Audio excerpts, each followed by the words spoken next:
Hello everyone, in this video we're going to be talking about the hydration of alkynes and eventually we'll talk about acid and base catalyzed tautemerizations, and these are going to be similar to what you have learned in case of alkenes reactions.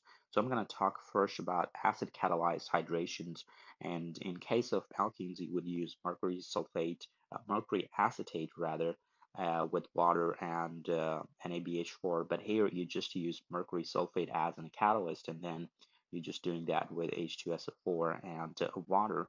So one of the first steps that you're going to be getting in there, you don't necessarily have to know the mechanism on that, but it's important. Um, it makes more sense when you actually look at what's really happening in terms of mechanism.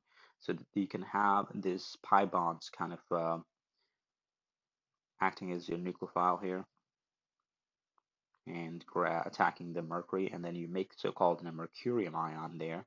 And when you're making a mercurium ion, you're still going to have one of the pi bonds still there because you're only using one of the pi bonds.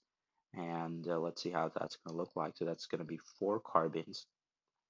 And then now I'm going to have this mercury attached to both of those carbons like this. So it's still going to have 2+ charge on it.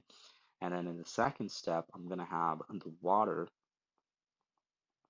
attacking your more substituted site. So this is going to be attacking right here, and then that's going to come out here. So now you're going to have still a double bond there. You're going to have mercury now with 1+ charge, and then you're going to have the OH2 there with obviously 1 positive charge on the oxygen there. And then now you can use your water to grab this hydrogen here, so run an acid-base reaction. So I'm just going to copy this thing down here and put it right here. So that's going to have the OH left out now. And then in the next step, it's going to be an acid-base reaction again. So you can, this bond between the mercury and the carbon can be used to grab the proton from the acid.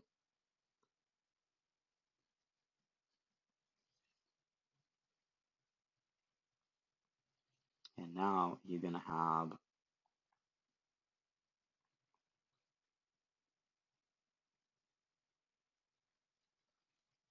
an OH there, and obviously one of the hydrogens is attached onto that terminal carbon. So remember, the terminal carbon already had 1 hydrogen, but now you got another hydrogen there. So if I want to go ahead and write both of those down momentarily just for understanding purposes, so you can clearly see that I got 1 hydrogen here and the OH there that are being added across that triple bond, and these are actually added according to Markovnikov's addition.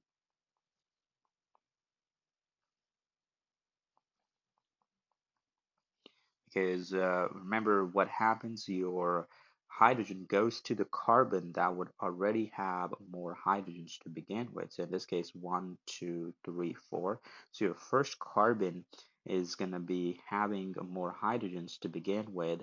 So that's why this hydrogen goes there and your OH goes to the second carbon. So you do in Markovnikov's addition. Now, this actually is not very stable. So it's actually going to eventually tautomerize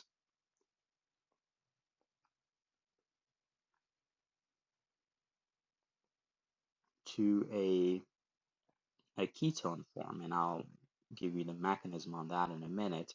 Eventually, this is how it's going to look like. So you got an O there.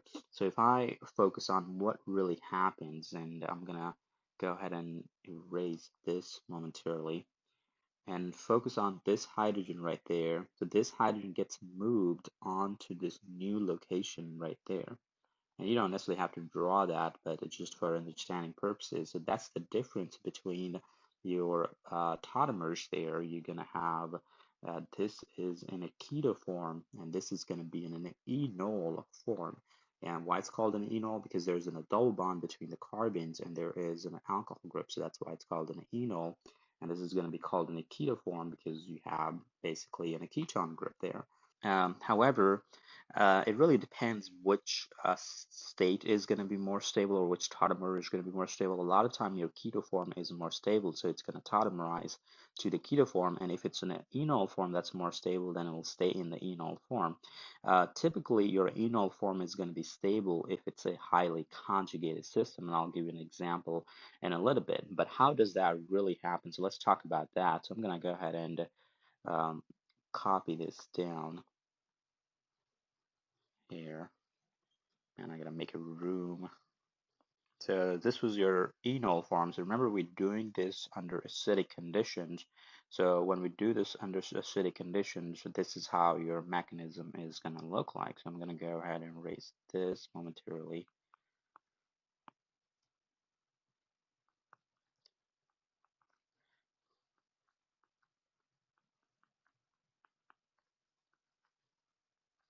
So I can have this lone pair on the oxygen that's in the enol form. It's going to go in there to create the double bond, and this is going to go in there to attack.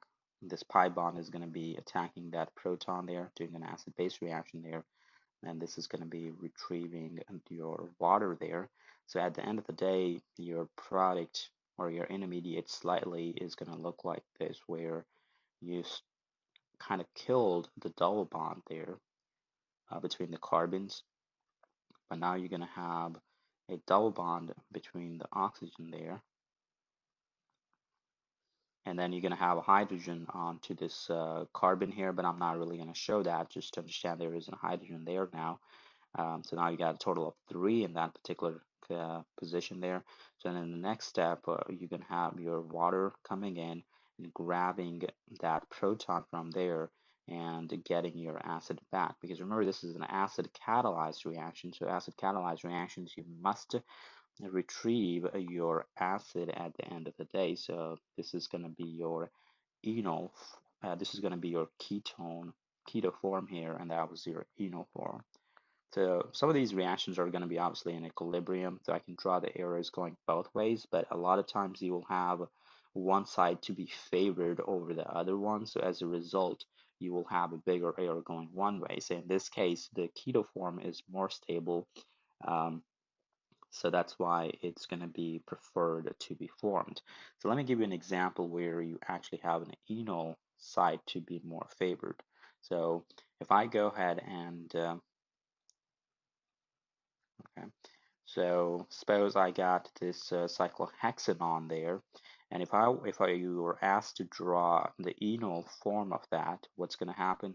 So if I want to draw an enol form of that, I'm looking at one of these adjacent hydrogens to be moved onto the oxygen there, and it's going to be in equilibrium with your enol form, and obviously this in this case your keto form is going to be more stable, so I will have an arrow, bigger arrow going to your keto form, but eventually this is how your enol form is going to look like. You're still going to have an OH, you're still going to have an O there, but now you're going to have a hydrogen there.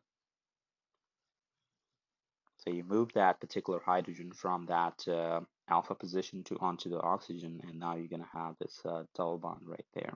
So that's your enol form. Okay, let me give you another example where it's actually not going to be the keto form that's going to be more stable, but rather it's going to be the keto form, enol form. So that's going to be, let me make some changes here. Let's suppose I got an example of phenol. So this phenol right now is going to be in the enol form, because you got an OH and you got a double bond right next to between those two carbons. That makes it an enol. And if I want to make that into a keto form, what would happen? I would have to kill one of those double bonds and make the double bond with that oxygen there, and that hydrogen is going to move down here. Okay, and then your rest of the double bonds will still stays in the ring like this. So what happens? This keto form is not that stable in this case because your enol form was highly conjugated. So if you have a highly conjugated enol form, then in that case, that's going to be more stable. So this would be more stable here. But in case of previous example, your keto form was more stable because there was no conjugation to stabilize the enol form. But in case of phenol, it's going to be your enol form that's going to be more stable. Okay, all right, let's look at this next example here. So move this down here.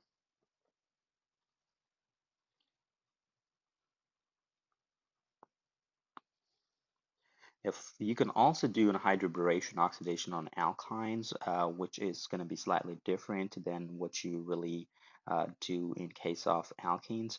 One big difference is the use of your boron compound. So in case of alkenes, you use BH3. Here, you want to avoid the use of BH3 because that could add twice to the alkynes there because there's two pi bonds in there. But instead, you want to use something like R2BH, so you have two alkyl groups and only one hydrogen there, and your products is going to be very similar. So I'm not really going to draw the mechanism there.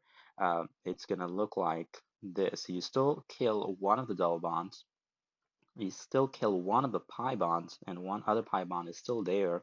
And if you recall, the regioselectivity on these is going to be the anti-Markovnikovs.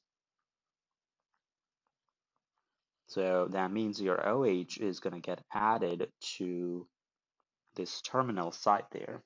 And that's going to be, you're still going to be in an enol form. And since you're doing this under basic conditions, because you got the NaOH, this enol form is going to be converted into the ketone form. So this is usually not going to be observed. Eventually, it's going to tautomerize into your ketone form, and then we'll talk about how that really happens. So even though it's not really in a ketone, it's in a aldehyde group, but it's still called an keto and enol tautomerization, basically. So how does that really happen? So let's talk about that. Since you're doing this under basic conditions, this enol proton is fairly acidic, so the first step is going to be the deprotonation there. So this grabs that proton here, and then this goes in there, and that comes out here to make an enolate. So this happens in the form of enolate here.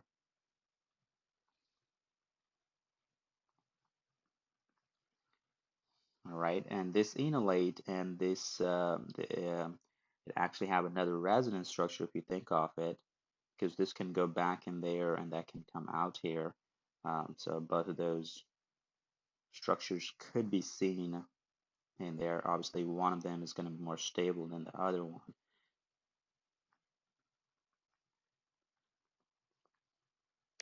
So when you have a negative charge on it, it's just called an enolate. So these terminologies are going to be coming into play when you take a second semester organic course. So then in the next step, what's going to happen is um, I can go ahead and maybe change the color there so that you can kind of focus only on those arrows. So I can have my water here.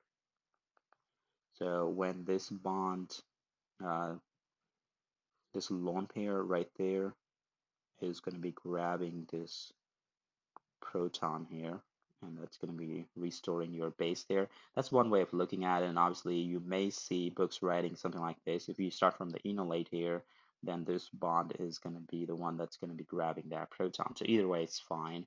So then at the end of the day, your product is going to look like this. And obviously your hydrogen is going to be attached to that carbon there, but I'm not really going to draw that because that's going to be there and you don't really have to show it. So that's how it's going to look like. So this is under basic conditions. Obviously this is a hydroboration oxidation that does use a base to begin with, and then this initially makes the enol, which is not going to be isolated, but then it tautomerizes to a keto form like you have at the end. Remember the big difference between these two reactions, one of them is anti-Markovnikovs and the other one is Markovnikovs. So if I want to, just do a take-home message here before we leave, if I'm looking at this reaction, I got propine here. So I'm going to be making a obviously the carbonyl carbon there, and in case of mercury sulfate with sulfuric acid, it's going to be Markovnikovs, where it's going to be making into the middle carbon, so 1, 2, and 3. But in case of your second hydroboration-oxidation, it's going to be making on the terminal carbon like this. So that's the one big difference between those two reactions. And obviously, what happens in between is like you make the enol first before it tautemerizes. But if you're asked what's going to be the final product, then you just have to worry about your keto form in this particular case and make sure you know there are Markovnikovs and anti-Markovnikovs in those cases. All right. If you have any questions on any of those, feel free to leave any comments in the section below.